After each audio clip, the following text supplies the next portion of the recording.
Dancing भुना पनीर। मनाली नामक गांव में एक बूढ़ा आदमी अपनी बीवी और लड़का आत्माराम के साथ में रहता था। जीवन राम एक ठेले पर आलू चिप्स बेचा करता था।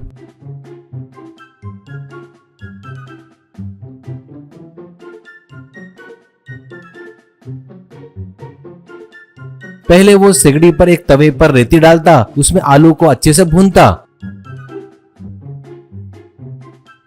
और फिर उसे साफ कर बारीक चिप्स जैसे काटकर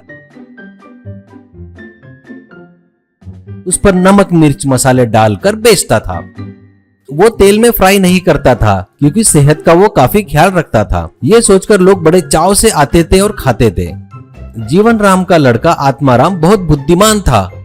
पढ़ाई में हमेशा आगे रहता था, क्लास में हमेशा फर्स्ट आता था। जीवन राम उसके लड़के की पढ़ाई के बारे में कभी भी चिंता नहीं करता था क्योंकि वो पढ़ाई पर भरोसा नहीं करता था। वो हमेशा अपने लड़के से कहता था, बेटा इतना पढ़ते हो, पढ़ाई करके क्या करोगे बेटा? पढ़ाई छोड़कर आजा मेरे ठेले पर, अपना काम देख ले, मेरे बाद तुझे ही चिप्स बेचना है। पर वो नहीं मानता था और कहता था, आत्माराम, नहीं पिताजी, पढ़ाई बहुत जरूरी है इंसान के लिए। मुझे पढ़ लिख कर IAS ऑफिसर बनना है। इसमें समाज में और गाँव में मेरा बहुत अच्छा नाम होगा और मुझे समाज की, लोगों की सेवा करने का मौका भी मिलेगा। जीवन राम, समाज सेवा कहते, समाज सेवा करेगा ये पागल कहीं का। एक दिन क्लास में लेक्चरर, माय डियर स्टूडेंट, यहाँ आप लोगों का आखिरी साल है। डिग्री होने के बाद आप लोग क्या करना चाहते हैं, एक एक करके बताओ। तभी सभी बच्चे एक एक करके बताने लगे वो आगे क्या करना चाहते हैं। तभी आत्माराम कहता है, सर पहले मैं बैंकिंग सर्विस एग्जाम लिखकर बैंक में जॉब करूंगा और बैंक में जॉब करते हुए सिविल सर्विस की तैयारी करूंगा। ऐसा कहता है lecturer. Very good my boy, तुम जो भी निर्णय लोगे बहुत सोच समझ कर लोगे, मुझे पता है। Wish you good luck my boy.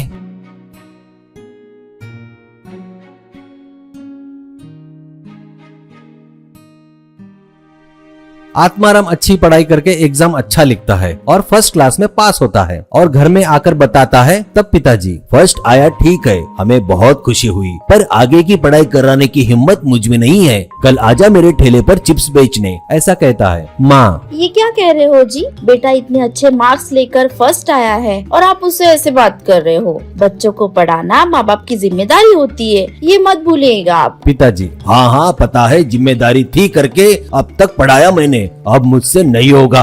और खुद के पैरों पर खड़ा रहकर कमाने वाले की तकलीफें तुम लोग क्या जानो। सिर्फ पढ़ाई करने से कुछ नहीं होता, 4 पैसे कमा कर दिखाओ तब पता चलेगा। आत्माराम, पिताजी पढ़ाई को इतना कमजोर मत समझो। मैं पहले बैंक की एग्जाम देकर बैंक में जॉब करूंगा, फिर जॉब करते हुए सिविल सर्विस की तैयारी करूंगा। तब तक मैं आपसे 1 रुपया भी नहीं लूंगा। मैं भी कुछ न कुछ धंधा लगाकर पैसे कमाऊंगा और उन पैसों से ही आगे की पढ़ाई करूंगा। ऐसा कहता है। अगले दिन ही आत्माराम उसके पिताजी के ठेले के आगे अपना ठेला लगाता है। डांसिंग भुना पनीर ऐसा बोर्ड लगाता है, अपना धंधा शुरू करता है और कहता है, अरे सुनो सुनो पनीर खाने वालों, आपके स्वास्थ्य के लिए बहुत उपयोगी है। इसमें जो पोषक तत्व है वो हमारे लिए बहुत जरूरी है। सुनो सुनो, लेकिन हम उसे तेल में तलेंगे तो उसके पोषक तत्व नष्ट हो जाएंगे। लेकिन हम कच्चा पनीर भी नहीं खा सकते, इसलिए मैं लाया हूँ डांसिंग भुना पनीर। यहाँ पर मैं रेत पर पनीर को भूनकर आप लोगों को खिलाऊंगा। आइए आइए, एक बार टेस्ट करके देखिए। ऐसा चिल्लाता है। ये सुनकर पिताजी के पास खड़े लोग उसके गाड़ी के पास आते हैं। ऐसे ही वो रेत में पनीर को भूनता है तो पनीर के टुकड़े उछलते हैं, इसलिए इसका नाम डांसिंग भुना पनीर रखा था। भुने हुए पनीर के पीसेस को छानकर उसे प्लेट में रखकर उस पर सॉस डालकर लोगों को देने लगा।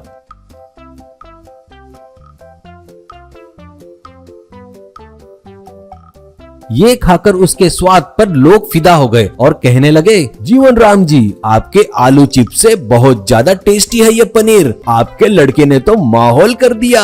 तभी एक औरत, बेटा सच में पनीर का स्वाद तुम्हारे पिताजी के बनाए चिप्स से अच्छे है। ये बात सुनकर उसके पिताजी अचंभे में पड़ जाते हैं।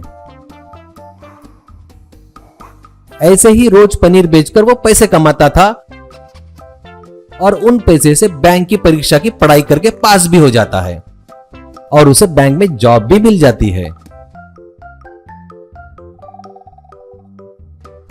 अब वो बैंक में जॉब करते हुए सिविल्स की तैयारी करके परीक्षा लिखता है और पास होकर IAS ऑफिसर बनता है। अब वो कलेक्टर बनकर खुद के जिले में आता है और गांव वाले सभी जन आत्माराम का स्वागत करते हैं। ये देख पिताजी आत्माराम से माफी मांगता है। तभी आत्माराम अपने गले का हार निकालकर अपने पिताजी के गले में डालकर अपना प्यार व्यक्त करता है।